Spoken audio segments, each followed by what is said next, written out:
Buonasera a tutti, benvenuti all'Ateneo Veneto.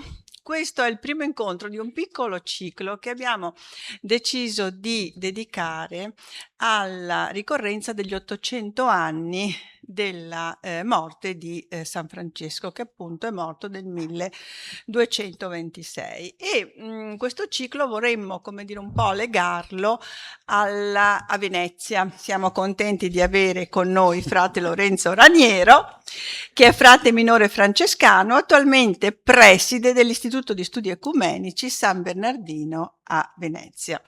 Iniziamo questo nostro ciclo alla grandissima, perché abbiamo con noi il professor Stefano Mancuso. Grazie. Grazie.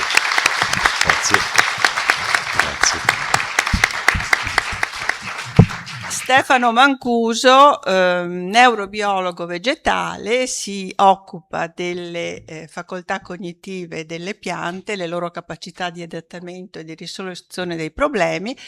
È uno scienziato di fama mondiale. Ho scoperto che New Yorker ti ha messo tra le persone che cambiano il mondo. Sì, non ha detto se in bene o in meglio o in male, però insomma lo ha detto. E che appunto ci illustrerà il Cantico della Terra basato sul Cantico delle Creature di San Francesco. E io stessa prima mi sono chiesta ma che cosa c'entra uno scienziato col Cantico delle Creature? E invece chi ha letto il libro o lo leggerà capisce che c'entra, e c'entra molto, perché Stefano Mancuso ci dà una lettura scientifica del Cantico di San Francesco, perché lo considera il più antico testo di ecologia integrale. Esattamente. e, e quindi ci fa capire, ce lo dirà poi meglio lui, che tutte le creature, tutti gli elementi che elenca Francesco sono elementi importantissimi, perché sono elementi necessari per la vita. E tra l'altro li elenca, ce lo spiegherà in maniera corretta Francesco, uno dopo l'altro, cioè secondo un senso. La grande rivoluzione però è che li mette tutti nello stesso piano, tutti fratelli e tutte sorelle, sconvolgendo quella che è la logica aristotelica, invece, che mette in basso le pietre, in alto l'uomo, come fosse l'essere perfettissimo. Lettura scientifica e lettura religiosa. Io l'ho letto anche come credente, questo testo, non cozzano l'uno contro l'altro, ma anzi si armonizzano. E forse anche questa è la grandezza di Francesco. Il mio è solo un saluto, iniziamo il nostro incontro. Vuoi iniziare tu? Intanto buonasera a tutti e a tutte. È un grande onore anche per me essere qua. È la prima volta che vengo all'Ateneo Veneto, anche se vivo a Venezia. Malissimo. Vabbè, andrò a confessarmi. Siamo in Quaresima, andrò a confessarmi per questo peccato, che è un peccato veniale, ma comunque. No, dico, sono 6 anni che vivo a Venezia, è la prima volta che vengo qui e sono ben felice e anche di stare accanto al professor Stefano Mancuso, che conosco stasera per la prima volta. Ecco, sì, ho letto tutto d'un fiato il libro quando ho cominciato, un capitolo tirava l'altro, quindi è stata una lettura piacevolissima per tanti motivi che poi magari anche diremo e usciranno fuori. E la cosa che mi ha più colpito forse è stato come questa lettura scientifica della creazione del cantico aiuti la dimensione contemplativa. Perché noi francescani, ma un po' insomma per i credenti il cantico è, oltre ad essere una poesia letteraria che si studia in letteratura italiana, il cantico è anche una preghiera, è una lauda, è un canto, insomma, no? Ecco, una preghiera che noi il giorno di San Francesco preghiamo alla preghiera delle lodi al mattino, è proprio previsto nel nostro programma di preghiere. Ecco, e mi ha davvero molto colpito e piacevolmente colpito il fatto che la lettura scientifica che il professor Mancuso dà di questo testo abbia amplificato, ecco, aiuti ancora di più a contemplare la bellezza e la grandezza del mondo creato e delle sue creature. Vabbè, insomma, volevo fare una prima impressione, ecco, così che mi viene dalla lettura.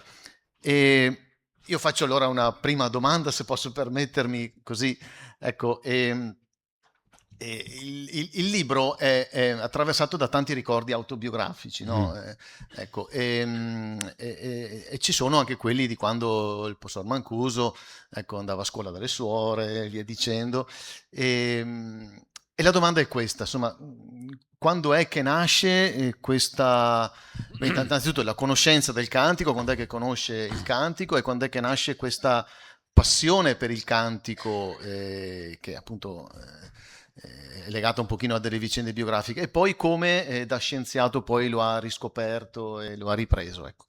Beh, guardi, allora, intanto come avrà letto, appunto, io ho avuto questa benedizione e disgrazia allo stesso tempo di andare, di fare le mie, sia l'asilo che le scuole elementari, presso delle scuole delle suore, che definisco nel libro fricchettone. Nel senso che erano delle suore veramente particolari. Ci facevano fare lezione quasi sempre all'aperto, quindi anche in condizioni estreme di freddo e di caldo.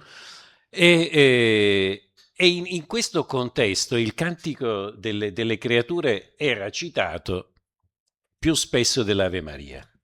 Cioè si diceva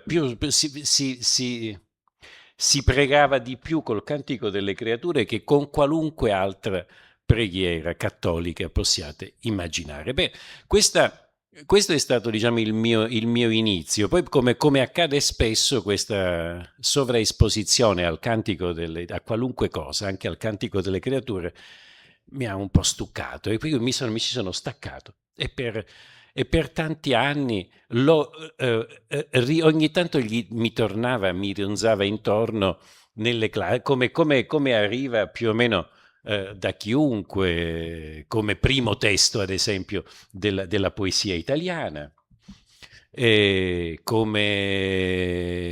nelle varie ricorrenze francescane. Poi, negli ultimi anni, via via che ci avvicinavamo agli 800 anni della scomparsa di San Francesco, ho partecipato a una serie di iniziative, sono stato invitato molto spesso da varie iniziative francescane, soprattutto dei francescani di Firenze, dove vivo, della Basilica di Santa Croce. E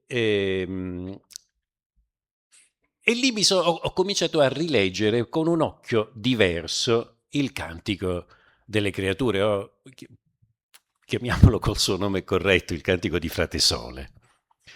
Che ha un senso anche il fatto che si chiami il cantico di Frate Sole. E che cosa mi ha colpito e perché mi ci sono, diciamo, dedicato un po' negli ultimi 3 anni? Perché leggendolo con gli occhi davvero della scienza, il cantico delle creature è non soltanto il primo manifesto, come ricordavi, di ecologia integrale, è in realtà la ricetta della vita, oppure, se vogliamo, io sono più uno scienziato, quindi un protocollo sperimentale. Se vuoi creare la vita, hai necessità di avere tutti questi fratelli e sorelle che Francesco mette in lista nel Cantico delle Creature. Non basta. Bisogna che appaiano esattamente nella sequenza che Francesco gli dà. E quindi prima ci vuole il sole, poi la luna, se volete poi parleremo, vi racconterò anche del perché. Ad esempio la luna è fondamentale per la vita, che è una cosa che di primo acchito, quando io ho immaginato questa lettura, mi ci sono subito fermato, ho detto vabbè, il sole sì, ma la luna perché? La luna sembrava essere completamente fuori luogo, lì al secondo posto, fra gli elementi che secondo me erano necessari per che Francesco mette in lista perché sono fondamentali per la vita. In realtà la Luna è fondamentale per la vita, è tanto fondamentale per la vita che pensate oggi, nella ricerca di altri pianeti che abbiano per... Cos'è? C'è una... C'è un altro Mancuso. C'è un altro qua. Mancuso che parla di pianeti, pure lui. Eh? Allora, in questo, nella ricerca di questi pianeti che possono essere ipoteticamente un luogo ospitare la vita così come la conosciamo noi, la presenza di un solo satellite delle dimensioni della Luna e che abbia la distanza della Luna dalla Terra è diventato un requisito fondamentale. E già che ve l'ho citata, sta Luna, vi dico subito il motivo del perché è fondamentale, che è una cosa molto interessante perché ci aiuta anche a capire l'enorme difficoltà, l'incredibile numero di fattori e di parametri che devono concorrere perché ci possa essere la vita. Pensate soltanto alla Luna. Allora, la Luna come mai è fondamentale? Voi sapete che il nostro pianeta non orbita intorno alla Terra in maniera verticale rispetto al Sole, no? Ma ha una certa inclinazione. Questa inclinazione si chiama obliquità della Terra. Bene, questa inclinazione è, per quanto riguarda la Terra oggi, qualche cosa, un angolo rispetto alla verticale intorno ai 22,6 gradi. Ok? E nel corso dei milioni di anni questa inclinazione nella Terra è variata da 22 a 24, quindi appena impercettibile. In funzione di questa inclinazione della Terra, noi abbiamo le stagioni, abbiamo i circoli polari, abbiamo il movimento del calore sull'intero pianeta. Pensate che la parola clima viene dal greco antico e vuol dire inclinazione. Quindi pensate quanto è importante questa inclinazione. Il clima viene dall'inclinazione. Ora, partendo da questo concetto, dobbiamo passare al secondo, che va bene, direte cosa c'entra ancora la Luna? Guardiamo tutti gli altri pianeti del Sistema Solare e tutti gli altri pianeti sono come la Terra, hanno una loro obliquità. Ma a differenza della Terra, tutti gli altri pianeti del Sistema Solare hanno un'obliquità molto variabile nel corso del tempo, nel corso dei milioni di anni. Quanto? Ma tantissimo. Pensiamo al nostro gemello, Marte, è qui dietro. In termini astronomici è davvero attaccato alla Terra, eppure è una distesa sterile di roccia e noi siamo pieni di vita. Ecco, Marte non ha un satellite unico come la Terra, grande come la Luna, ne ha due più piccoli. Questo fa sì che questi satelliti non lo aiutino a mantenere l'obliquità. E quindi che cosa accade? Accade che nel corso dei milioni di anni l'angolo col quale Marte gira intorno al Sole varia da 0 gradi a 60 gradi. Che cosa accade? Questa variazione non avviene in miliardi di anni, ma avviene in decine di milioni di anni, cioè nei tempi esattamente richiesti perché casomai si sviluppi la vita. Quindi questo è in continua variazione dell'inclinazione fa sì che tutti i pianeti, ad esempio del Sistema Solare, tutti quelli che non hanno una luna grande come la nostra e alla stessa distanza, non possono avere, quindi continuano a variare. Hanno un clima conseguentemente incredibilmente variabile, che va da estremi di caldo a estremi di freddo, terribili, pur essendo nella piccolissima, ridottissima fascia della distanza dal Sole, il fattore fondamentale per poter garantire la vita, e senza la Luna non ci può essere vita. Il fatto che la Terra abbia potuto evolvere la vita ha richiesto che i fattori fondamentali, ad esempio del clima, rimanessero stabili in un intervallo abbastanza ampio, ma stabili per centinaia di milioni di anni, altrimenti la vita non si può sviluppare. Non è finita qui. C'è un altro grande mistero del nostro pianeta, ed è come mai il nostro pianeta ha un così forte schermo magnetico che lo protegge dai raggi di varia natura che provengono dal resto dell'universo.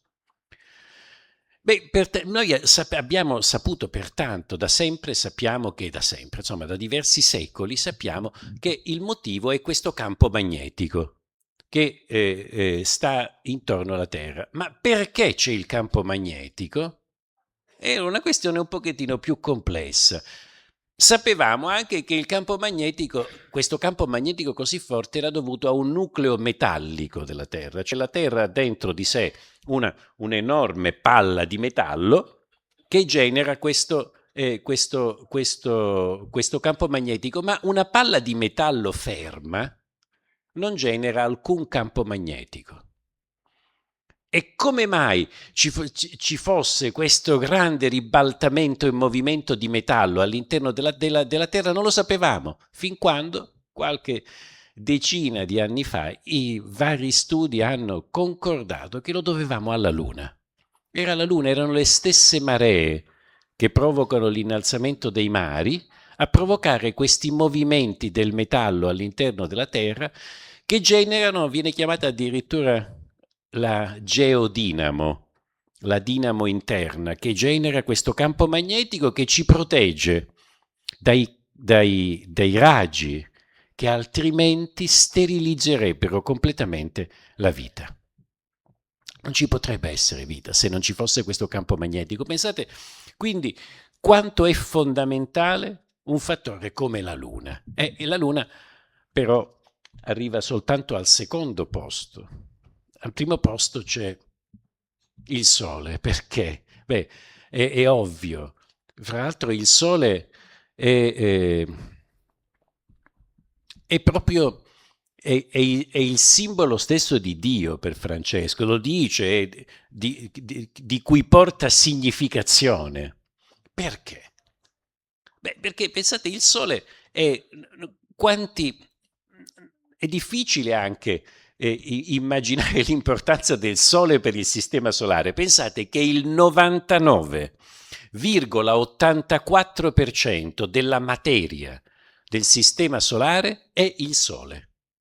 Cioè vuol dire che tutti i pianeti, tutti i satelliti, tutte le comete, tutti gli asteroidi, tutte quelle cose di cui sentite sempre parlare, tutte insieme rappresentano meno dello 0,14% della materia del Sistema Solare. Anche questa residualità di tutti noi è una questione che a me ha sempre molto colpito e che credo abbia colpito anche Francesco in maniera mistica, in maniera, diciamo, profetica. Cioè il fatto che in questa frazione insignificante rimanente della materia del Sistema Solare c'è la Terra.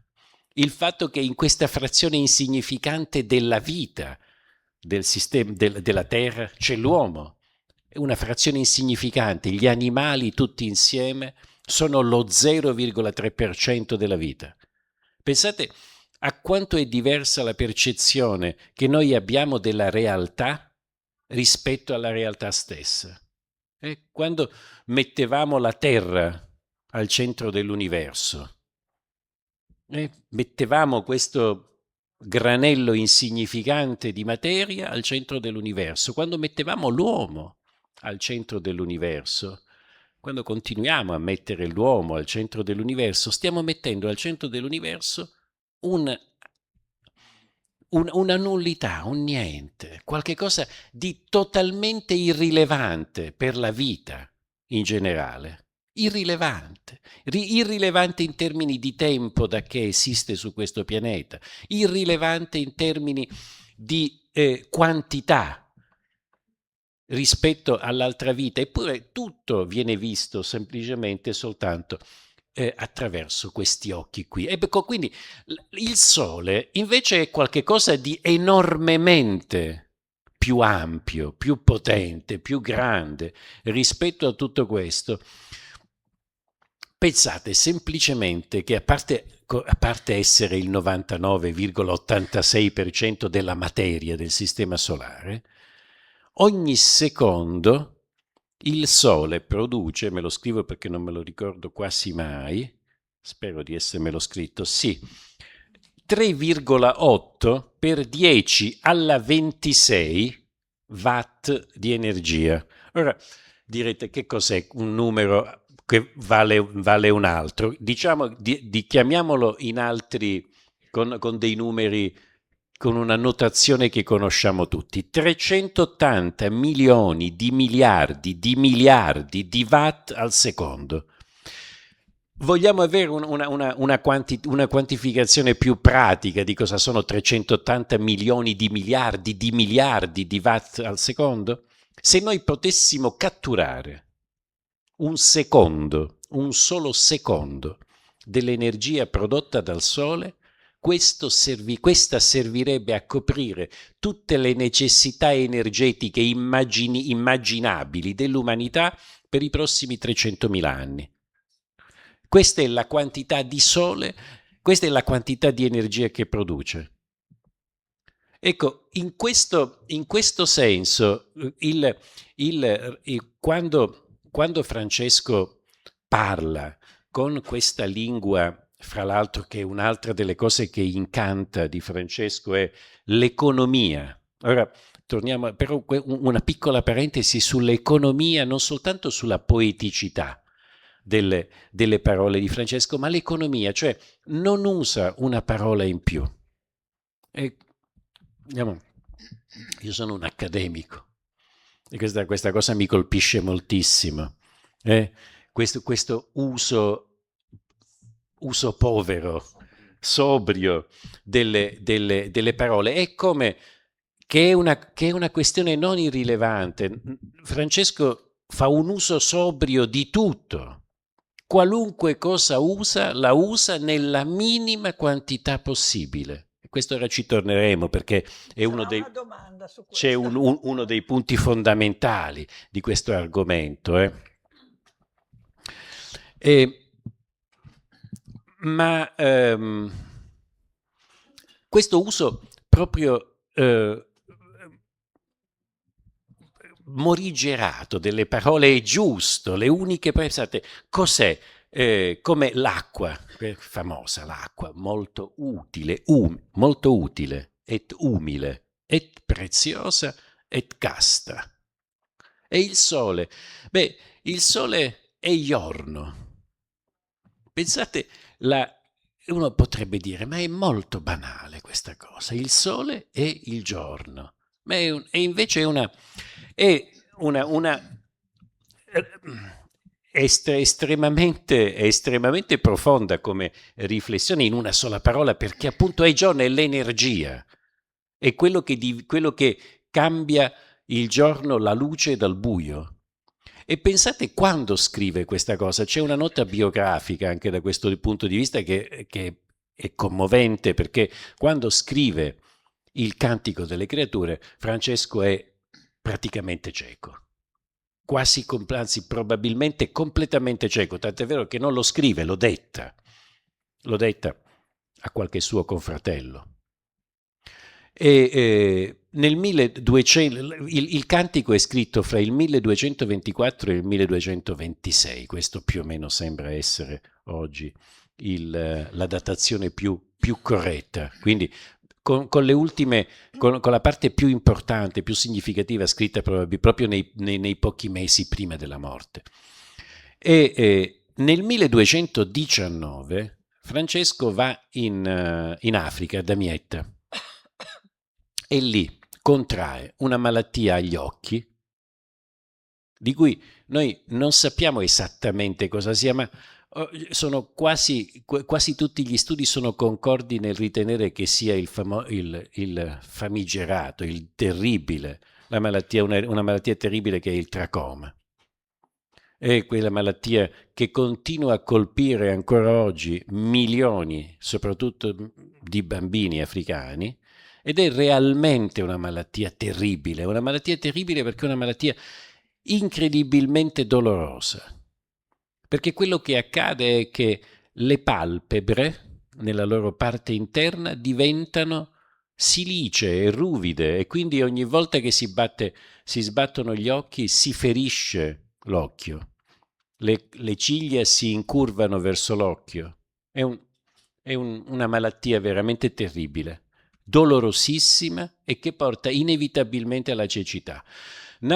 Ci sono degli affreschi che rappresentano Francesco proprio nell'atto di asciugarsi le lacrime, ma si capisce benissimo che non è una lacrima di commozione, è proprio una lacrima di una persona che soffre di qualche malattia agli occhi e quindi tenta di alleviare. E ci sono anche dei racconti terribili su quello che la medicina del tempo cerca di fare per alleviare questa malattia, che era una malattia progressiva. A un certo punto Francesco viene cauterizzato tutta la parte che va, quindi con un ferro rovente, intendo dire, tutta la parte che va dall'occhio fino a dietro l'orecchio, in quella che si riteneva essere un collegamento fra l'occhio, una specie di innervazione dell'occhio, ovviamente facendo molti più danni di qualunque altra cosa possibile. Quindi quando Francesco scrive e dice «Ei giorno», dovete pensare che è un uomo cieco, che ha ben chiaro che cos'è, qual è la differenza, il significato fra il giorno e la notte e come il sole abbia questa fondamentale importanza. E non è un caso, appunto, che vi dicevo che dedica il cantico al sole, perché, e dice chiaramente, perché il sole è ciò che noi conosciamo, che possiamo conoscere, che più di ogni altra cosa si assomiglia a Dio. Di Dio porta il significato, perché è ovvio, è l'energia dell'universo, l'energia per quanto riguarda del nostro universo, del nostro sistema solare. Grazie. Grazie. Beh, vi assicuro che tutte le parti scientifiche sono scritte molto chiaramente, le capisce anche uno che ha studiato giurisprudenza, quindi se le ho capite io le capiscono tutti. Volevo tornare al testo di Ecologia integrale e al fatto che lettura religiosa e lettura scientifica si accoppiano. Hai parlato prima di uso povero. Allora abbiamo parlato del Sole, abbiamo parlato della Luna, su quelle l'uomo non può influire, lo sappiamo. Ancora no, Ancora no. Per grazia di Dio. Ma su tutti gli altri elementi, esatto. su tutti gli altri elementi elencati da Francesco, Sì. terra, acqua, fuoco, l'uomo può influire e ha influito. Nel francescanesimo si è molto discusso di uso povero delle risorse, che ha una connotazione religiosa, ma anche una profonda connotazione ecologica a cui tu dai molto spazio e che mi è molto molto piaciuta, se ce ne vuoi parlare. Grazie. Dunque, intanto volevo ricordare un'ultima cosa prima di parlare di questo. Quando prima abbiamo detto Francesco parla di ognuno di questi fattori e hai detto giustamente senza una gerarchia, sono tutti fratelli e sorelle. Questa è un'altra cosa straordinaria, poi anche per il periodo, il momento, ancora oggi è incredibile. Fratelli e sorelle, cioè senza alcuna gerarchia. Perché? Perché, e qui c'è anche di nuovo una grande affinità fra, diciamo, la visione religiosa di Francesco e ciò che la scienza poi ci ha insegnato. Perché dice Francesco, anzi ce lo dice Bonaventura, subito dopo, dice Francesco chiamava tutte le creature fratelli e sorelle, per quanto modeste, considerando che, come lui, provenivano da un unico principio. Come questo principio, ovviamente, per Francesco è Dio. Ma anche guardando a questo concetto invece da un punto di vista prettamente scientifico, questa è la rappresentazione, una delle rappresentazioni più belle del darwinismo che io abbia visto. Sapete come Darwin rappresenta, anzi come descrive le specie, tutta la vita del pianeta? Dice Darwin, noi non dobbiamo guardare alla vita come a una piramide che parte dagli esseri più umili e poi per successive complicazioni arriva all'uomo, l'essere supremo, ma dobbiamo, se vogliamo avere un'idea più chiara di cosa sia la vita, immaginarla come un albero in cui tutti gli esseri viventi presenti oggi sul pianeta stanno ognuno all'apice del proprio ramo. Cosa vuol dire questo? Lo dice chiaramente Darwin, che però secondo me non aveva fatto questo collegamento con Francesco. Dice, cosa significa in altre parole questo? Significa che tutti gli esseri viventi oggi sul pianeta hanno pari evoluzione. Hanno tutti la stessa evoluzione, cioè sono all'apice del loro ramo evolutivo e come tali hanno pari dignità. Perché vengono tutti dall'unico principio? Anche per Darwin viene tutto da un unico essere vivente, iniziale. Tutto da lì si sviluppa. Addirittura abbiamo anche un nome.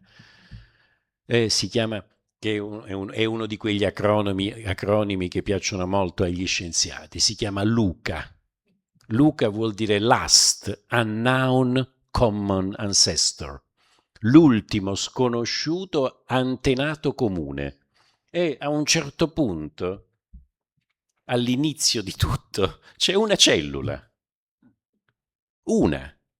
Tutti da quella cellula proveniamo. Pensate quindi davvero all'intuizione anche di tutto questo, cioè come il fatto che noi siamo tutti fratelli e sorelle perché da lì proveniamo, siamo tutti. Ora però, no, scusami perché ho svicolato questa era una cosa che volevo ricordare perché ci tenevo molto. Allora, voi immagino più o meno conosciate la vicenda francescana, che ora sono un po' imbarazzato a riassumere qui perché io invece... Ma lui ti corregge. Sì. Esatto, perché io l'ho appresa, se la sapevo per grandi linee, ma insomma, Francesco nella... aspetta che prendo... Ora, Sì, no, prendo per ricordare le date, un po' di date e di nomi. Nella regola non bullata del 1220-21 vieta qualunque tipo di proprietà, tutte. Cioè, questa proprietà, ma non qualche proprietà. È vietata qualunque cosa, è vietata la proprietà privata, è vietata la proprietà collettiva, è vietato il maneggio dei soldi, è vietato il maneggio dei soldi per via di intermediatori, cioè è vietato qualunque cosa che vi possa venire in mente che abbia a che fare col possesso. Tutto. Anche i famosi sandali che i francescani usano, sono vietati. Anche il saio quando muore se lo fa togliere perché non è roba sua. Esatto. E ora su questa vicenda, ovviamente, su una regola così rigida, la Chiesa non ha ovviamente, non la vede molto di buon occhio. La Chiesa aveva, diciamo, un atteggiamento sulla proprietà molto diverso. E, e- e- e la questione verte sul fatto se questa famosa povertà apostolica evangelica era una reale povertà, cioè in parole povere, se Gesù, i discepoli e gli apostoli possedessero qualche cosa, addirittura possedessero i vestiti che li ricoprivano o no. Francesco e i francescani dicono no, non li possedevano. E la Chiesa dice no, quella è una... Bene, sono molto preoccupato di questa cosa. No, è giusto. Sì. La Chiesa... Aveva da dire il suo perché in qualche modo difendeva le sue proprietà. Certo, è chiaro. La Chiesa dice no, guarda, è una specie di... Questa povertà apostolica è una raccomandazione, non è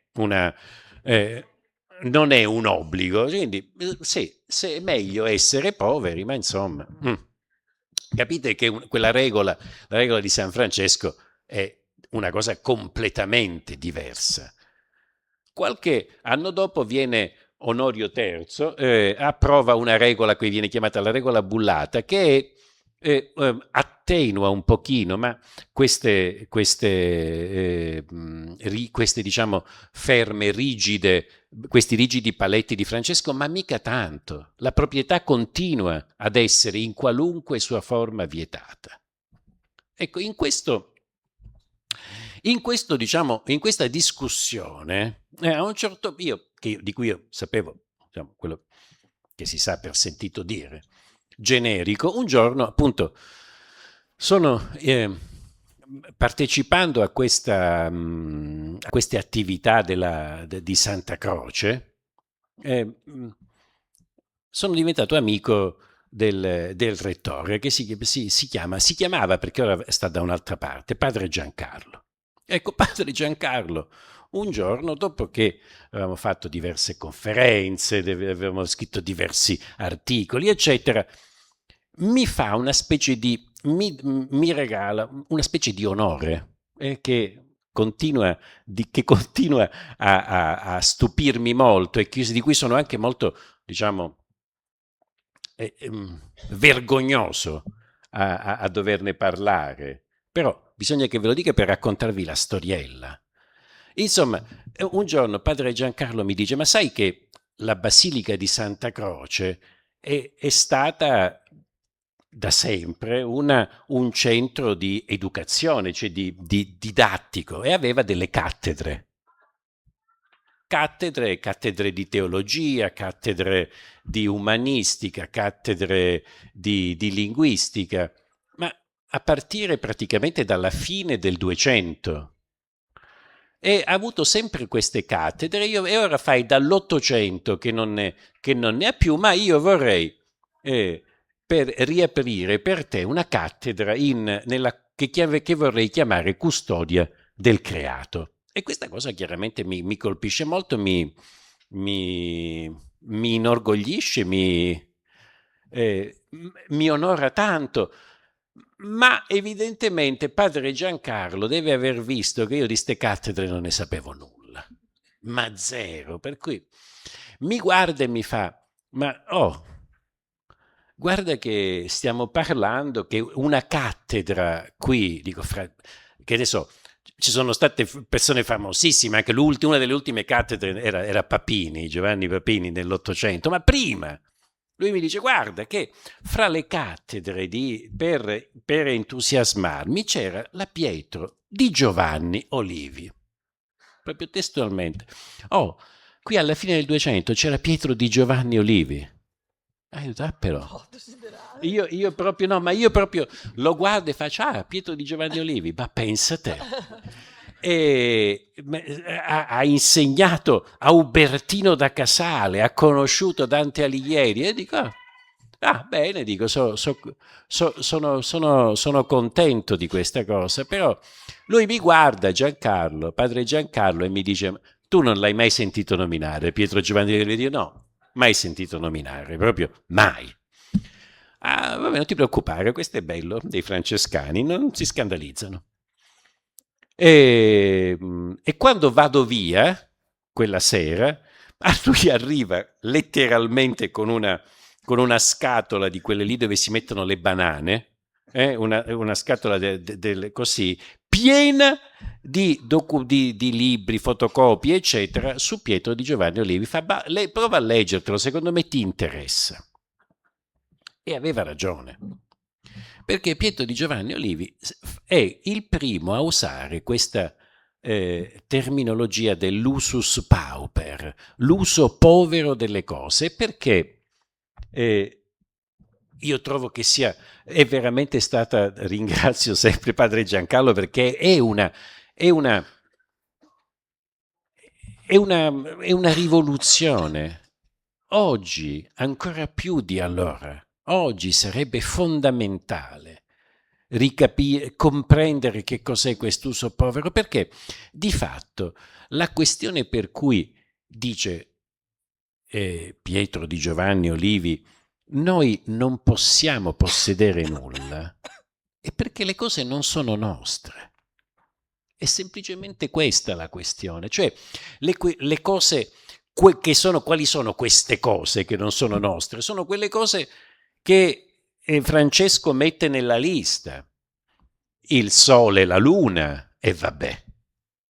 Ma l'acqua, l'aria, la terra, il fuoco, tutto questo, quindi diciamo quello che rende la natura possibile, tutto questo non è nostro, tutto questo non appartiene a noi, ma appartiene alla vita. E questa, guardate, che è una questione che va compresa nella sua straordinaria e drastica rivoluzionarietà. Perché cosa facciamo noi in ogni momento? Nel momento, non so, fatemi fare un passo indietro. Voi avete mai sentito parlare di una cosa che si chiama Overshooting Day? Allora, ve lo dico io cos'è l'Overshooting Day. L'Overshooting Day è un giorno dell'anno in cui noi consumiamo tutte le risorse che avremmo potuto consumare quell'anno, le risorse non rinnovabili, state attenti, si chiamano risorse non rinnovabili appositamente. Cioè non è la plastica o il vetro, sono risorse non rinnovabili, la terra, il suolo, l'aria, l'acqua, queste sono tutte risorse non rinnovabili, la vita. Quando scompare è finita. Allora c'è un giorno dell'anno in cui noi intendo dire l'umanità, termina la quantità di risorse non rinnovabili che avrebbe potuto utilizzare per quell'anno. Quando cade questo giorno? Per tutto il pianeta cade intorno agli inizi di luglio l'anno scorso. Cosa vuol dire gli inizi di luglio? Vuol dire che tutto luglio, agosto, settembre, ottobre, novembre e dicembre l'umanità utilizza risorse che non avrebbe dovuto utilizzare. Se tutto il pianeta fosse fatto da europei, questo Overshooting Day cadrebbe agli inizi di maggio. Se fosse fatto tutto da americani, nordamericani, cadrebbe agli inizi di febbraio. Se fosse fatto da non so come si chiamano, abitanti dell'Arabia Saudita e degli Emirati Arabi, cadrebbe al 7 di gennaio. Ora, la domanda è che ognuno di noi si dovrebbe porre: ma quegli altri 7 mesi, queste risorse che utilizziamo, da dove vengono? E questa è la questione fondamentale, quella proprio cruciale, perché normalmente quando noi parliamo e immaginiamo di qualche cosa che termina, come e che deve essere consumato entro in un certo periodo e poi non ce n'è più, noi abbiamo immediatamente nella nostra testa entra l'idea del soldi, dei denari. Dice, che cosa succede? È finiti. Una delle similitudini più che normalmente viene utilizzata, ho finito, una famiglia ha 3.000 euro reddito al mese, li finisce il 15 del mese, come fa per i restanti 15 giorni? Li chiede a prestito. O intacca risparmio. Li chiede a prestito. No, se non ha risparmi. Li chiede a prestito. È la cosa che fanno ad esempio gli stati. Noi, per pagare tutto ciò che dobbiamo pagare come Stato italiano, abbiamo un enorme debito. Allora, l'idea è sempre la stessa. Ora, però i soldi sono una convenzione, il debito non è una questione così, gli economisti si arrabbiano, ma non è così importante. Cioè, se a un certo momento uno dice, sai, non te li pago più i soldi, non ce li ho più, non te li pago, sto debito non te lo pago, cosa accade? Non ce ne prestano più, ma non accade molto altro. Non ce ne abbiamo più, finito. Ora, questa similitudine non ha niente a che fare con le risorse non rinnovabili, perché non le possiamo prendere a prestito. Da chi le prendiamo a prestito? Il nostro pianeta è un sistema isolato che naviga nell'universo, un'isola. E da chi dovremmo prenderle queste altre risorse? Da altre isole che navigano con noi nell'universo, ma non le prendiamo, non le possiamo prendere, non ce n'è alcuna possibilità. E allora a chi le stiamo prendendo? Da dove vengono questi 7 mesi ogni anno di risorse che noi usiamo? Ve lo siete chiesti? Sì che ve lo dovete chiedere. Glielo stiamo prendendo alle generazioni future.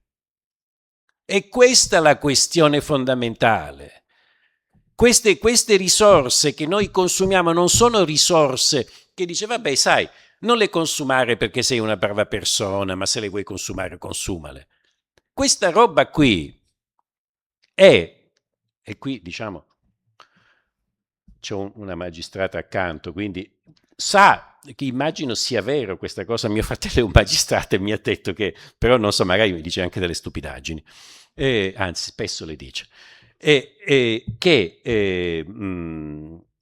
fra tutti i reati che si possono commettere il più grave è quello di un genitore che uccide un figlio, quasi più di un figlio che uccide i genitori.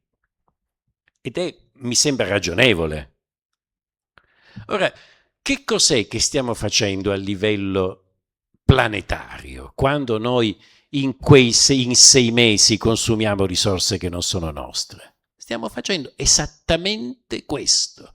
Cioè stiamo facendo quello che per il diritto di quasi tutti i paesi del pianeta, il diritto, intendo la giurisprudenza, è il reato più grave che si può immaginare, quello di sottrarre parte della possibilità di sopravvivenza ai nostri discendenti. Perché facciamo questo? Beh, lo facciamo perché è tutta una conseguenza, sono tutte questioni legate. Vedete, intanto Francesco, secondo me, e i francescani hanno chiarissima questa cosa. Cioè il fatto che noi non possiamo possedere queste risorse è perché non sono nostre. Ma a chi potrebbe mai venire in mente che sono nostre? Risorse che servono per far funzionare la vita dei prossimi miliardi di anni. A chi può venire in mente che sono nostre, che le finiamo noi? Quale filosofia o quale diritto può sostenere davvero in maniera chiara una follia del genere? Non sono nostre. La posizione di Francesco è una posizione non soltanto giusta, ma purtroppo banale, ma banale non per banalizzare la rivoluzione di quello che dice, ma comprende una cosa che è chiara come cristallina, chiara come il sole. Le risorse non sono nostre, ma appartengono a tutta la vita che verrà, e vedete non soltanto la nostra, non è soltanto la vita degli esseri umani, è la vita di tutti quanti, la vita delle piante, la vita degli altri animali. Ora, voi potreste pensare che tutto questo è molto teorico e che non ha in realtà alcuna diretta e immediata e tangibile effetto su quello che è la nostra vita. E allora, a un certo punto del libro, io racconto quello che abbiamo rischiato qualche anno fa con Modificando Fratevento.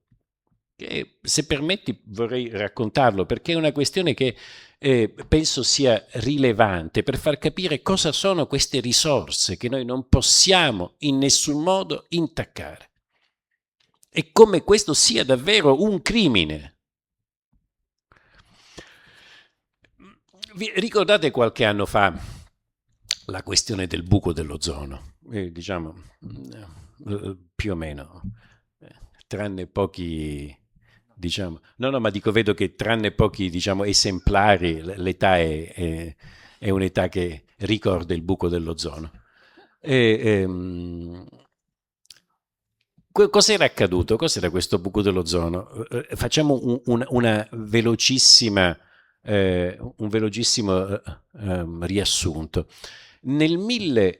Più o meno verso la metà degli anni 70, due scienziati americani, si chiamavano Rowling e Molina. Questi due scienziati pubblicano un lavoro su Nature, quindi sulla più importante rivista scientifica del pianeta, in cui dicono, un lavoro molto asettico, scientifico, in cui dicono, guardate, che ci sono una serie di sostanze che si chiamano clorofluorocarburi, e loro prendono in esame il più semplice fra i clorofluorocarburi, che è il clorofluorometano. Dice, il clorofluorometano ha una caratteristica: arriva nell'atmosfera, va nella stratosfera, quindi nei livelli più alti dell'atmosfera del pianeta, a 30 km di altezza, fa una serie di reazioni chimiche, lasciamo perdere che cosa fa, che innescano la distruzione, una reazione a catena, state attenti, che porta alla distruzione dello strato dell'ozono. Nel riassunto di questo lavoro dicono in maniera molto chiara, qualora ne dovessimo produrre tanto di questi clorofluorocarburi, potremmo innescare una reazione a catena che distruggerebbe l'intera quantità di ozono presente nella stratosfera, appunto, senza dire è pericoloso, non è pericoloso, oddio. Raccontano che cosa accade. Ora, che cos'è questo strato dell'ozono? Il nostro pianeta è circondato da uno straterello che è spesso, a seconda di dove ci troviamo, dai 2 ai 4 millimetri di ozono, quindi chiaro? Dai 2 ai 4 millimetri. Questo straterello dell'ozono che cosa fa? Perché è fondamentale? Perché questo strato blocca il 98% delle radiazioni ultraviolette prodotte dal Sole. Se non ci fosse lo strato dell'ozono, tutte le radiazioni ultraviolette arriverebbero sulla Terra e, giusto perché voi abbiate chiaro che sono le radiazioni ultraviolette, il dentista o il chirurgo usa i raggi UV ultravioletti per sterilizzare. Queste sono le radiazioni ultraviolette, sterilizzano. Ok? Quindi noi abbiamo uno straterello di 2-4 millimetri che ci protegge da queste radiazioni ultraviolette che altrimenti sterilizzerebbero il pianeta. Bene. Molina e Rowling scrivono questo lavoro e mal gliene incoglie, perché dovete sapere che questi clorofluorocarburi erano stati salutati invece dalla scienza come una mano santa, cioè erano dei gas che avevano la capacità di essere refrigeranti, cioè noi li usavamo nei frigoriferi, erano i gas refrigeranti. Ora, il problema dei gas refrigeranti prima dei clorofluorocarburi era che i gas refrigeranti erano molto instabili. Instabili vuol dire che esplodevano. I chimici inventano questi clorofluorocarburi e sono salutati da tutti come una grande innovazione. Arrivano Rowling e Molina e dicono sì, state attenti però per sta grande innovazione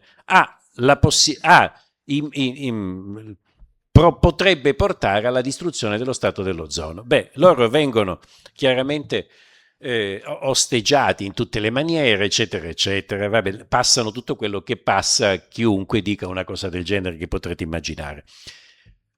Per fortuna per Rowling e Molina, per sfortuna dell'umanità, dire fortuna per Rowling e Molina è una roba grossa, ma insomma, agli inizi degli anni '80 il British Antarctic Survey, quindi il gruppo, un laboratorio che studiava il clima nell'Antartide, si accorge che sull'Antartide non c'è più l'ozono, non c'è più, si è formato un buco. E sta cosa gli sembra strana. Dice non è possibile che sia scomparso.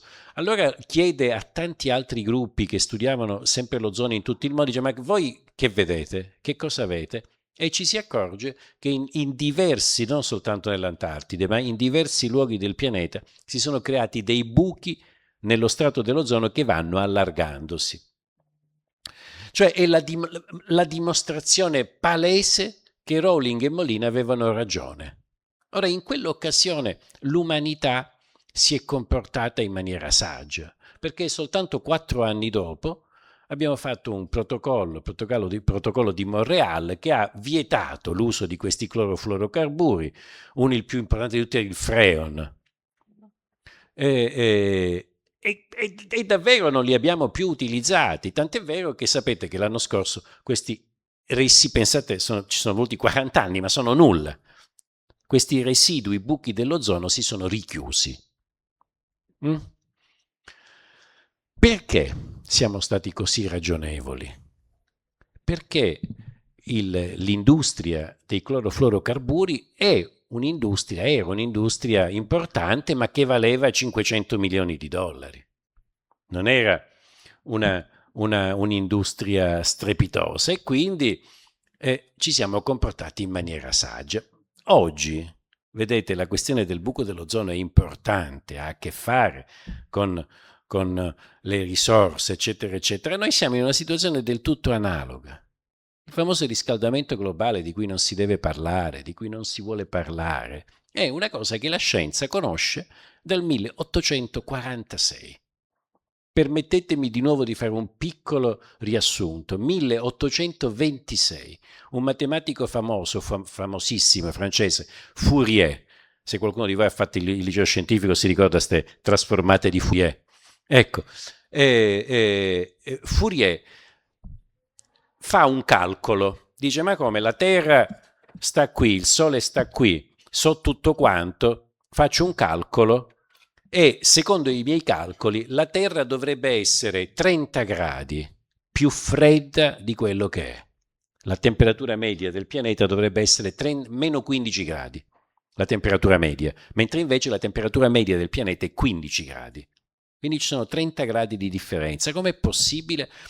E Fourier ha una prima intuizione, dice, non c'è altra spiegazione che il pianeta funzioni un po' come casa, quando le finestre impediscono al calore di uscire. Ha questa intuizione che però non viene spiegata fino al 1846, 20 anni dopo, quando una scienziata, direi homemade, casalinga, americana, si chiamava Eunice Newton Foote, Eunice. Questa Eunice Newton Foote fa un meraviglioso esperimento, strepitoso come tutti i grandi esperimenti, semplicissimo.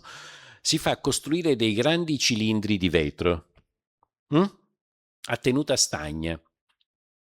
Elimina l'aria con una pompa da questi cilindri e li riempie di gas diversi, aria e anidride carbonica a quantità crescente, aria e metano, aria e vapore acqueo. Ci mette dentro in ognuno di questi cilindri un termometro e li espone al sole del suo giardino. La sera va a guardare la temperatura e si accorge che ci sono alcuni di questi cilindri, quelli che contengono appunto l'anidride carbonico e il metano, che sono caldissimi rispetto agli altri.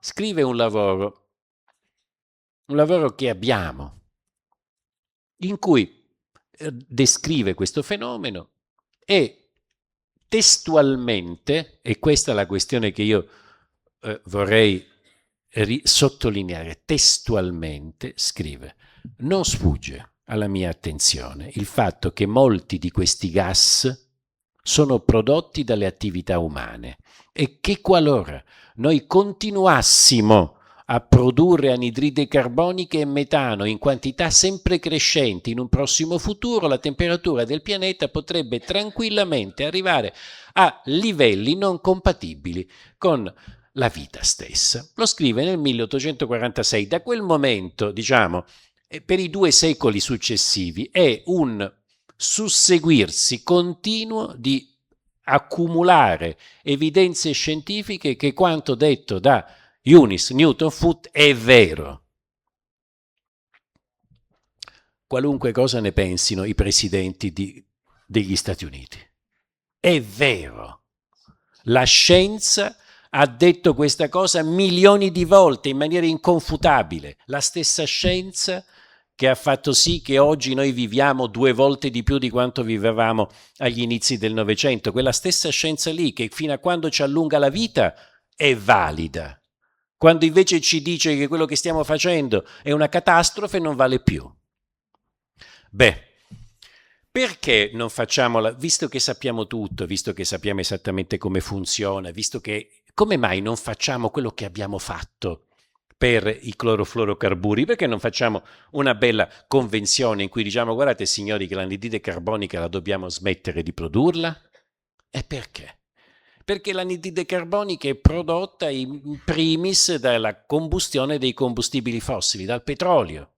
Cioè stiamo parlando di un'industria che non è da 500 milioni di dollari, ma è una, diciamo, probabilmente l'industria più enorme che esiste su questo pianeta. È semplicemente questo il motivo. Ora, di fronte a questa banale, diciamo, rappresentazione del fatto che per i soldi e il profitto noi stiamo distruggendo il futuro della nostra specie e delle altre specie, uno si chiede quale sia, come possa essere possibile questo. Ecco, ed è qui che una riflessione così profonda e così rivoluzionaria come quella di Francesco diventa fondamentale, perché vedete Pietro di Giovanni Olivi nel 1287 scusate, no, vi ho le date sapendo che qui mi sono preparato.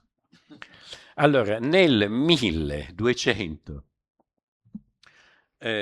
sì, più o meno 87, scrive un libro che si chiama Questiones de perfezione evangelica, che sono tante questioni di perfezione evangelica. La nona questio dice, per la prima volta usa questo termine di usus pauper, dice, e non è soltanto questo usus pauper l'uso povero delle risorse, dice una cosa che non saprei come altro definirla, illuminante. Dice: noi è vero che per vivere dobbiamo consumare delle risorse, non possiamo farne a meno,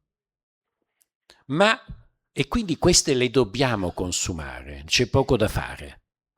Ma dice una cosa che è illuminante quando dice: noi dobbiamo avere l'atteggiamento, la nostra postura nei confronti delle risorse di questo pianeta deve essere quella che stiamo maneggiando, questo testualmente, come se si trattasse di una cosa non propria.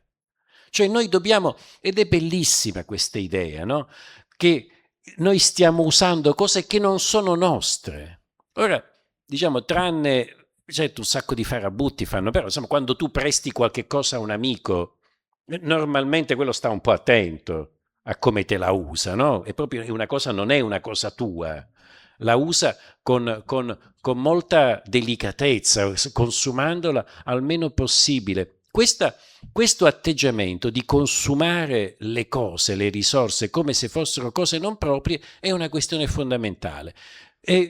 Francesco, è tutta la, diciamo, l'idea che, che queste risorse non possono essere di proprietà. È vero, nasce da questo, non sono di proprietà. Come fa ad essere di proprietà qualche cosa che è di fondamentale importanza per il proseguo della vita?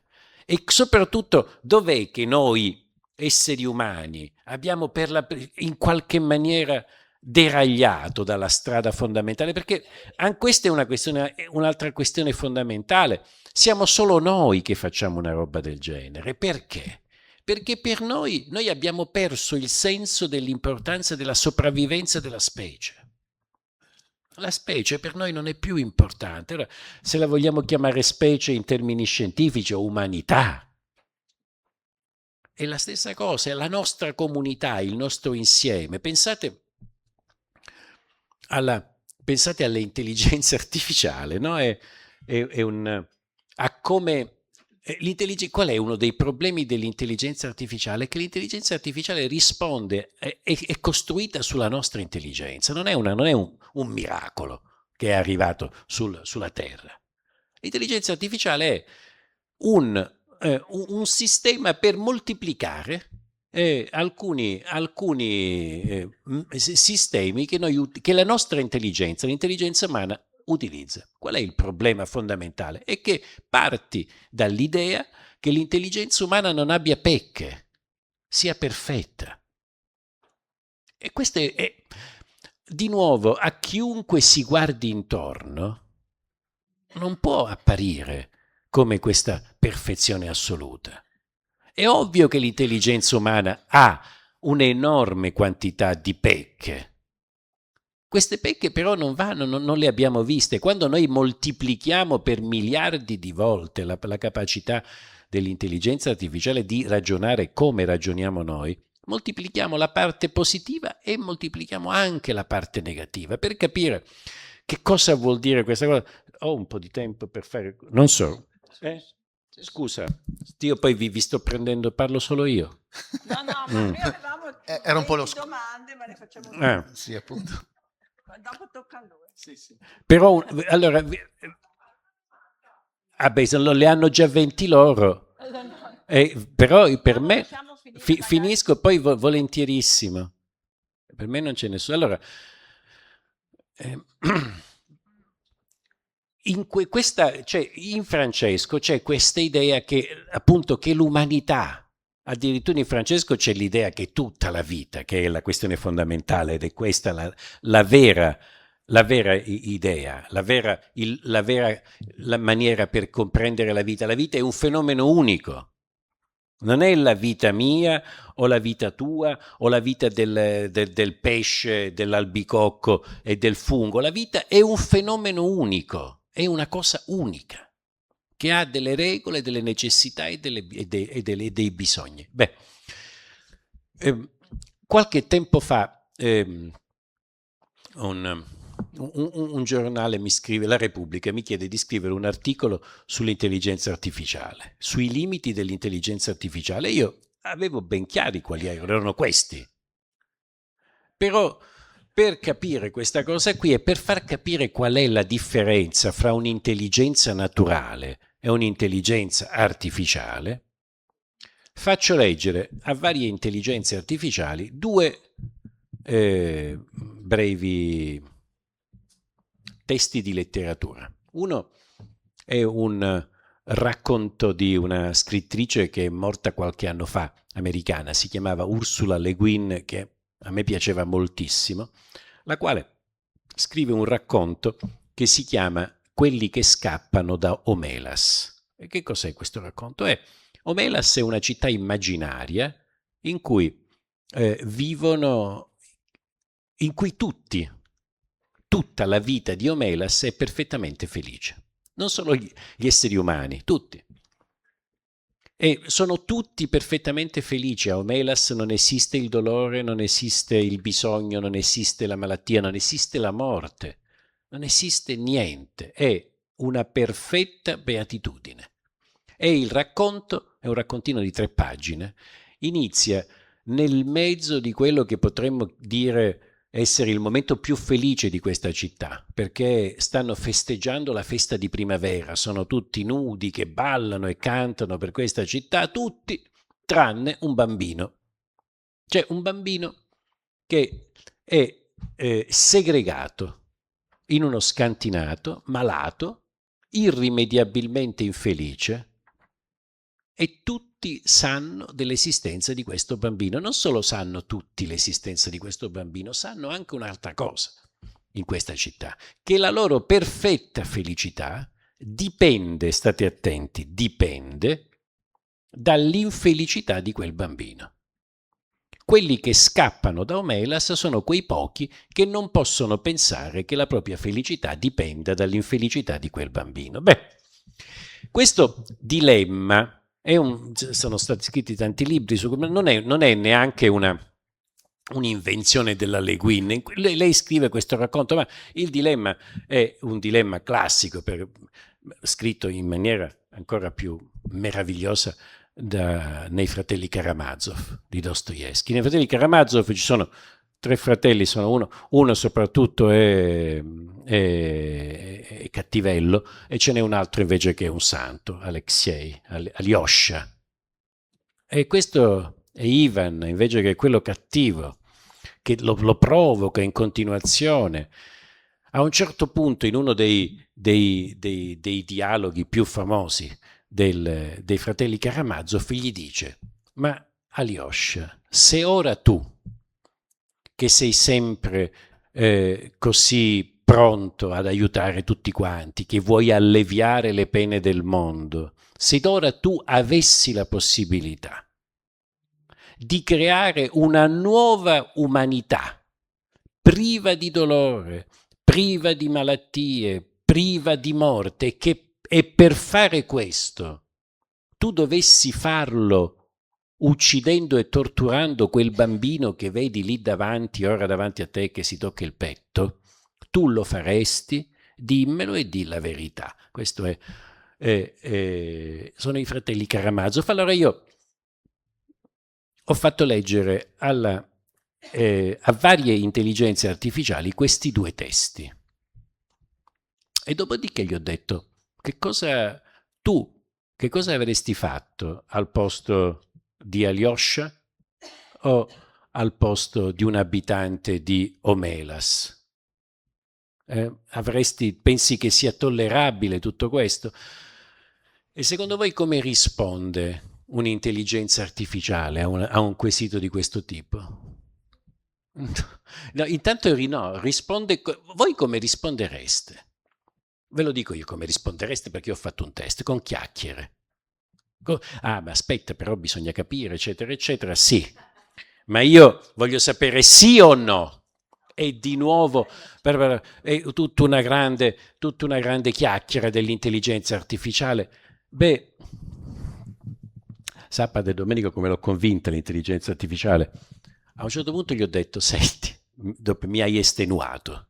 È un pomeriggio che non mi vuoi dire se è sì o se è no. Allora, te lo dico con il dettato evangelico, che la tua risposta sia sì sì, no no. Tutto il resto viene dal demonio. Sta roba del demonio deve averla preoccupata tanto, perché a quel punto lì mi ha detto: beh sì, sei un bambino, pace. È chiaro. Deve rimanere infelice. E a quel punto, allora, lì, e se è uno, pazienza. E allora ho detto: va bene, lo capisco, ma se non fosse uno, se fossero 10, 100, 20, 1000, 1.000.000, 1.000.000.000, qual è il momento, il limite nel quale ci dovremmo fermare? E di nuovo, dopo tante esitazioni, mi ha detto quella cosa che logicamente direbbe qualunque macchina logica, qualunque intelligenza logica come la nostra. Se i due fattori sono collegati, l'infelicità di alcuni alla felicità di altri, e non si può fare altro, il limite è un felice in più o un infelice in meno. L'utilitarismo, esattamente, proprio la misura dell'utilità. L'utilitarismo, questa sembra una cosa ragionevolissima, addirittura ci sono state appunto delle correnti filosofiche proprio basate su questo.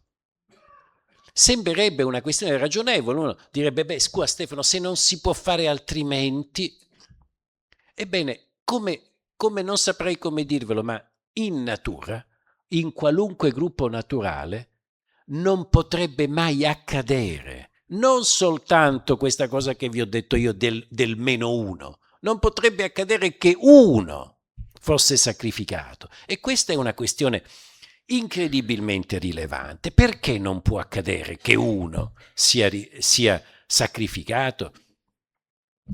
Ed è questa la questione che mi affascina, cioè come, diciamo, la visione di Francesco e quello che per tanto tempo la Chiesa ha invece combattuto come il darwinismo sono esattamente parallele.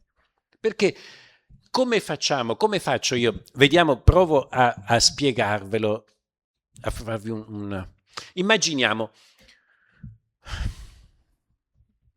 No. In un bosco, in una foresta, se voi tagliate un albero, sono dei ceppi, quindi un mezzo albero.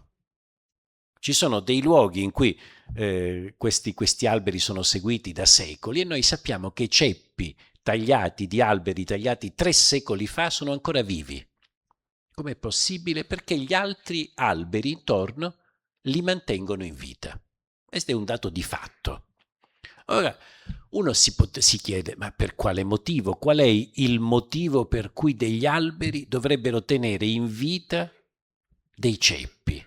E per dei secoli, guardate che per tenerli in vita questi alberi intorno utilizzano anche il 40% della propria energia, come se noi dicessimo il nostro reddito, non saprei. Per 3 secoli. Com'è possibile questa cosa qui? Se lo chiedessimo a un'intelligenza artificiale, se lo chiedessimo all'intelligenza nostra, nessuno direbbe, quella è una roba folle, non è neanche un albero. Perché? Allora, questa è la domanda, come mai lo fanno? Immaginate che tutti quanti noi siamo tutta l'umanità. Allora, tutta l'umanità è questa, siamo in questa sala. Chi è fra di noi che porterà avanti la nostra specie? Questa è una domanda che si fa a Darwin. Chi è in un gruppo così? Chi è che porterà avanti la nostra specie? E uno potrebbe dire i più furbi, i più intelligenti, i più grassi, i più magri, i più alti, i più giovani. Per ognuno di questi gruppi uno può trovare delle forti giustificazioni. Darwin dice no, nessuno di loro. Chi porterà avanti la specie è il più adatto, e uno potrebbe pensare che Darwin risponde un po' come l'intelligenza artificiale, fumosamente, e invece no, sta dicendo una cosa rivoluzionaria, perché il più adatto noi non lo conosciamo, non sappiamo chi sia il più adatto nel futuro. Chi sarà il più adatto di noi a vivere fra 10.000 anni? E quindi siamo tutti indispensabili. E siamo tutti indispensabili. E non siamo tutti indispensabili, più siamo diversi e più siamo... Darwin dice una cosa, se noi siamo tutta l'umanità, non dobbiamo scegliere il gruppo, dobbiamo portare avanti tutti in maniera, e questa è la questione di nuovo rivoluzionaria, in maniera completamente scollegata da qualunque parametro e da qualunque soglia, tutti, indistintamente, anche coloro che potrebbero essere irrimediabilmente descritti o immaginati come scarti, tutti. Perché?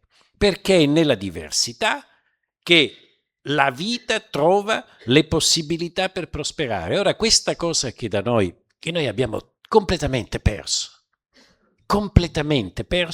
nelle specie naturali, esiste e fa parte di questa famosa intelligenza naturale. Quello che voglio dirvi è che se voi pensate agli stessi problemi dal punto di vista dell'individuo, avrete una risposta. Se ci pensate dal punto di vista della specie o della comunità o del gruppo, dell'umanità, come lo volete chiamare, avrete delle risposte molto spesso perfettamente opposte, e che l'intelligenza artificiale ha un solo tipo di risposta, quella individuale. Ecco, Francesco sembrano cose che non sono tanto connesse, ma in realtà sono perfettamente tutte quante collegate. Francesco ha questa strepitosa, straordinaria idea che la vita è un tutt'uno e che le specie sono delle comunità che rispondono a delle regole che lui aveva intuito in maniera profetica, ma che poi si sono dimostrate essere vere scientificamente. Certo.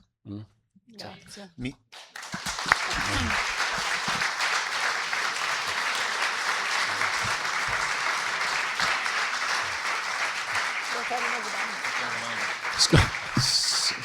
Scusate, mi scuso, sono un chiacchierone. Mi collego a questo tema qui perché c'è una delle ultime lasse del cantico di Frate Sole, che è quella quelli che perdonano per lo tuo amore. Ah, bellissimo. Ecco. E risulta molto curioso per capire, vedere, ecco, come appunto Stefano Mancuso ha spiegato nel libro, come costoro sono necessari per la vita. Ecco, questa è la domanda.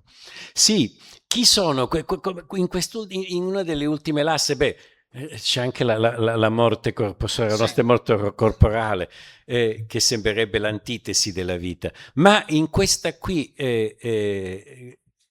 quelli che perdonano, perché a un certo punto Francesco mette beati quelli che perdonano, laudati. Siano lodati coloro che perdonano. Chi sono coloro che perdonano e che sopportano come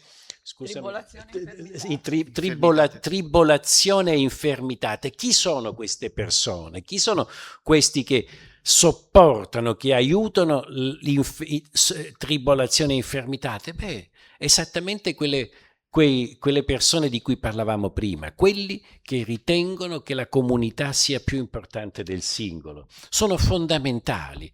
Cioè, questa cosa che noi abbiamo sempre visto come minoritaria, come, diciamo, appannaggio della santità, è in realtà una delle regole fondamentali perché una specie possa sopravvivere. È questa la questione. Le specie sopravvivono se cooperano, se sono piene. Oggi abbiamo anche dei modelli, lo so che si perde la poesia, certamente è molto più meraviglioso leggere coloro che sopportano infermitate e tribolazioni, ma noi oggi sappiamo anche quanti devono essere. Cioè, noi sappiamo in una comunità che sopravvive quanti devono almeno essere questi qui. E ci devono essere, vedete, se non ci sono, la comunità scompare. Questa è la questione. Ci sono degli esempi, dei modelli meravigliosi che riguardano appunto la cooperazione. Appunto, quelli che cooperano sono questi che sopportano. Lo fanno anche gli altri animali, lo fanno anche le piante, ovviamente, lo abbiamo descritto, ma parliamo degli altri animali che magari diventa anche più evidente, no? Gli scimpanzé. Gli scimpanzé sono molto simili a noi, vivono in piccoli clan, e hanno degli areali in cui quando sono nel luogo dove vivono ci sono dei guardiani, cioè ci sono alcuni di questi scimpanzé che stanno fuori dall'area e controllano se si avvicina qualche predatore. Cosa fanno questi scimpanzé? Quando vedono, faccio un esempio banale, avvicinarsi un leone, cominciano a urlare. Hanno dei suoni diversi a seconda del predatore, quindi è come se dicessero attenzione leone, leone, leone. Cosa accade? Accade che colui che dice attenzione leone, leone, leone si espone molto di più al leone stesso rispetto agli altri, cioè gli altri si mettono in salvo e lui rischia tantissimo. E allora per tanto tempo ci si è chiesto, ma come mai? Che cosa spinge questi scimpanzé a stare lì e a dire leone, leone, leone e a morire in quantità molto superiore rispetto al normale? Ci sono tutta una serie la meraviglia di Darwin, che è tutto spiegato in maniera matematica anche, no? Per cui sembra che questi scimpanzé, che sono così pronti a sacrificarsi per la comunità, siano scelti preferenzialmente dalle femmine per accoppiarsi. Perché dicono, se sono così pronti a sacrificarsi per il clan, figurati quello che faranno per la famiglia. Sto semplificando, però perdonatemi. E quindi sono questi scimpanzé che hanno questa casuale inclinazione alla cooperazione, all'altruismo, chiamiamolo così, si riproducono più degli altri e quindi creano un numero superiore di persone, di scimpanzé, che sono più inclini ad essere altruiste. Ma tutto questo è, diciamo, il meccanismo. Perché accade questo? Perché se non hai una certa percentuale di altruisti, le comunità crollano. Sapete cosa succede fra gli scimpanzé? C'è una cosa divertente. Li chiamano free runner. Cosa sono i battitori liberi? Ogni tanto c'è un scimpanzé che fa finta di essere un guardiano. Cioè va lì fuori, fa un grande scarmazzo, come diceva Camilleri, e sta sempre invece all'interno del gruppo. Perché fa questo? Perché in modo da averne il vantaggio sociale di essere ritenuto un guardiano, ad esempio accoppiandosi molto di più, e non pagandone le conseguenze. Ci sono i free runner fra di noi. Come no? Sono quelli che non pagano le tasse, ad esempio. Quelli che non pagano le tasse sono un esempio classico di free runners. Vedete come siamo esattamente identici alle scimmie, cioè alle altre specie. Le regole, i numeri, le leggi che ci muovono e che ci permettono o meno di sopravvivere sono le stesse. E coloro che perdonano, coloro che sopportano vuol dire che aiutano l'infermità e la tribolazione degli altri, gli altruisti, sono un fondamentale requisito della vita. Nelle comunità in cui non ci sono, scompaiono. Le comunità in cui non ci sono altruisti scompaiono, cioè non sopravvivono. E quindi è per questo, vedete di nuovo come Francesco ha questa profetica capacità di comprendere quali sono i fondamentali punti di ciò che è necessario esista. Sì, contestando anche un po' la teoria evolutiva della competizione, no? Certo. Ecco, e mentre c'è la collaborazione, che è la teoria sì, certamente. Anche la teoria dell'evoluzione per competizione. Il povero Darwin è stato tirato dentro a questa roba, ma non l'ha mai detto lui. Infatti il darwinismo più che altro. Il darwinismo, erano i suoi eredi. Lui, diciamo, a un certo punto, fra l'altro, vive in una società in cui nasce praticamente il capitalismo, quindi la proprietà era fondamentale poter avere anche un supporto a teorie del genere. Certo. Ringraziamo allora il professor Mancuso, ringraziamo frate Lorenzo. Piacere ascoltarti. Grazie mille.